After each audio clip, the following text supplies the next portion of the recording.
Standing Committee on Appropriations and Revenue, meeting number 11, we're March 24, 2022. Meeting upon adjournment of the House, we're in 327 in the Capitol. Call the roll, please. Representative Beckler. Aye. Representative Bentley. Aye. Representative Blanton. Representative Bridges. Here. Representative Dossett. Here. Representative Fisher. Here. Representative Fleming. Aye. Representative Flood. Representative Fugate. Here. Representative Gentry. Here. Representative Hale. Present. Representative Hart. Representative Hatton. Here. Representative McCool. Here. Representative Nemus. Representative Palumbo.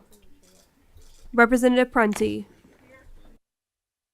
Representative Raymond. Representative Riley. Representative Santoro. Here. Representative Tipton. Here. Representative Wilner. Here. Vice Chair Reed.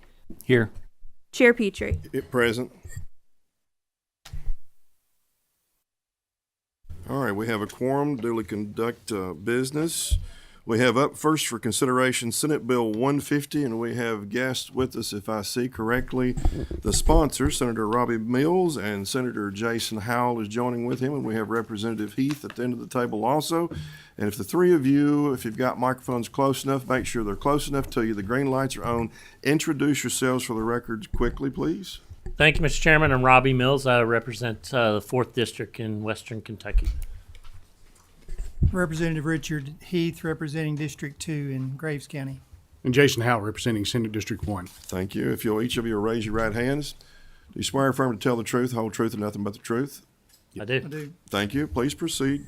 And first up, I think we have a committee sub on Senate Bill 150. Have a motion and a second on the committee sub. All in favor? Aye. All opposed? Committee sub is adopted. We have before us Senate Bill 150 as amended by House Committee Sub 1. Please proceed. Thank you, Mr. Chairman. As the named sponsor on the bill, I'll just make a few comments. Thank you for considering this. Obviously, these are funds that you're looking at appropriating that are needed, desperately needed in Western Kentucky. We are, several weeks into cleanup and debris removal and things of that nature, and starting to plan and moving forward. So, would suggest that these funds be appropriated. I'll yield to the others to make just a few comments.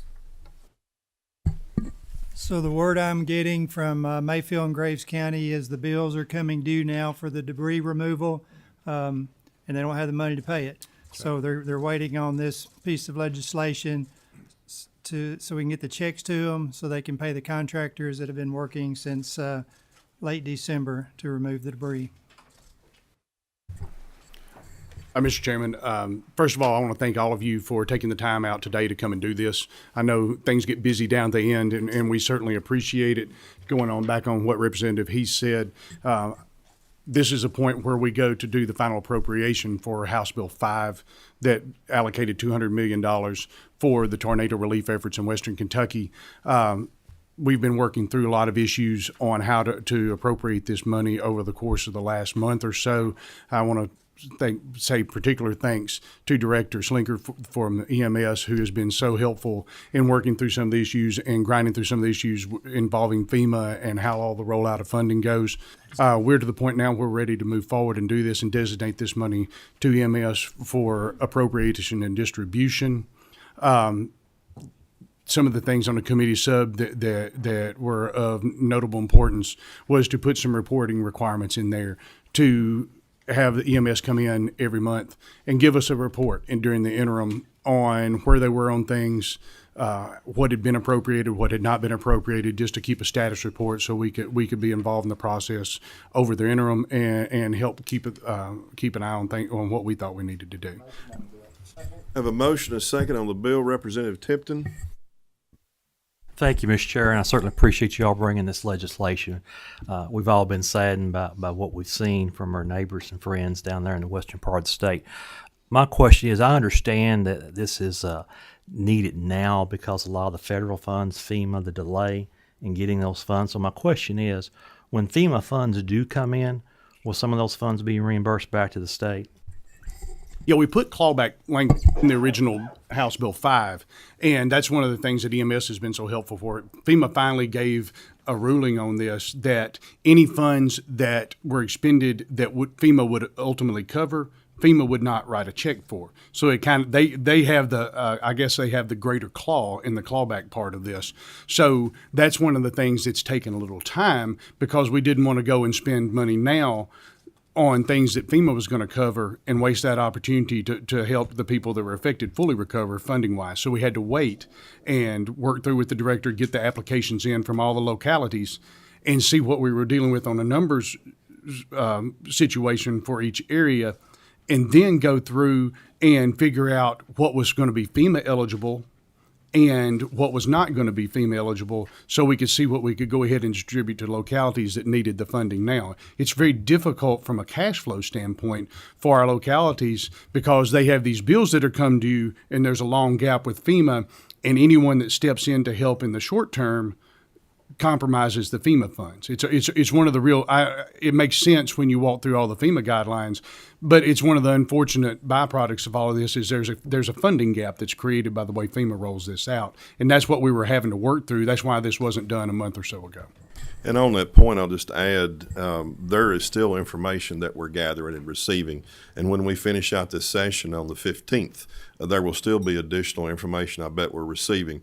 So we're on a little bit of a timeline as far as getting the bill moving, and I don't have any good crystal ball, but I know that the three of them have talked with me about additional language that may be being considered, and it may or may not end up in another process in order to accomplish that.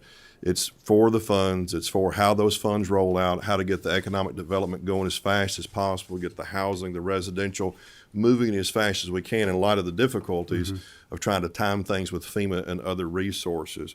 Representative Raymond? Yes, I had a couple of questions. I see language is struck out that would have provided assistance to put wires underground to for future risk reduction to lessen risk to human life. I'm wondering why that was struck out. Yeah, let me, first, if I may, the first thing is that language has been something we've been looking at since first iterations with the executive branch, and what it actually refers to is, some might call it a beautification process, but not necessarily so. It can be for safety issues and other things. But for instance, in Todd County and Elkton years ago, we, through a series of grants and private funds going in, we buried all the electric lines on the square and a little bit off of that, mainly for beautification there. But the thought process behind it was, well, what if you had beautification and it might be some safety concerns and other things? They're extraordinarily expensive to bury, And when we were looking at maybe one location, Mayfield, that's one. But then as we go through the process, Mayfield and this one and this one and this one and this one and this one, it would start eating up the funds at an extraordinary rate. So that's been stricken in its entirety. Well, I do think there's a safety component to it, and I wonder if we could look at it somewhere else. I also wanted to ask, there's $100,000 in here for a bridge in Paducah, and that doesn't seem to relate to what's stipulated in the bill, that the money's for damage directly caused by the storm. So I wanted to ask about that $100,000 for the bridge. I think that's on page 5 of the committee subsection 3 is what you're referring to. Yes. As I understand, that project will allow other funds to be drawn down, whether it's directly related or not. That I can't speak to. Being able to draw other funds down, and this should have been included in another bill and wasn't, and that's why it's put in this one. All right. Anything else? We have a motion. Representative Dawson, I'm sorry. Yes, I'm sorry, Mr. Chairman. I just wanted to come back on that issue on the beautification. Being from one of the rural areas, that's why that wasn't there, because we do not have underground lines where we are. The distance would be so far with the expense of going from home to home. It's not as if we're in an urban area. You're hitting such a rural area, so you've got a tremendous distance. So it would be cost effective to go the way we're doing right now. It would essentially eat up these funds before we could do anything else if we didn't watch out. All right. Seeing no other members seeking recognition, call the roll, please. Representative Beckler. Yes, ma'am. Representative Bentley. Yes, ma'am. Representative Blanton. Aye. Representative Bridges. Representative Dossett. Yes. Representative Fisher. Yes. Representative Fleming. Representative Flood. Yes, and present in annex. Thank you. Representative Fugit. Yes. Representative Gentry. Representative Hale. Yes. Representative Hart. Yes. Representative Hatton. Yes. Representative McCool. Yes. Representative Nemus. Yes. Representative Palumbo. Representative Prunty. Yes. Representative Raymond. Yes. Representative Reed. Yes. Representative Riley. Yes. Representative Santoro. Yes. Representative Tipton. Yes. Representative Wilner. Yes. Chair Petrie. Yes. 23 yes, 0 no, 0 pass. Senate Bill 150, having received 23 yes votes, 0 nay votes, and 0 pass votes, will be reported with favorable expression that same should pass on the floor as amended by the committee sub. We do have a title amendment. Have a motion. We have a second. Second. We have a motion, second on title. All in favor? Aye. All opposed? Title amendment is adopted. Thank you very much. Mr. Chairman, I'd yes. just like to thank the committee for these funds, and they will be used well. Thank you. Thank you all very much. This is our first bill called, is Senate Bill 150. No, you're fine. Does anyone else any other member want to register attendance in addition to their vote cast? I see Representative Nemus. I see Representative Riley, Representative Hart. I'm not sure about Representative Raymond, what point she came in. Everybody registered? Been here the whole time. Just making sure. We had a vote in the annex. Yep, all good. We are adjourned. Thank you.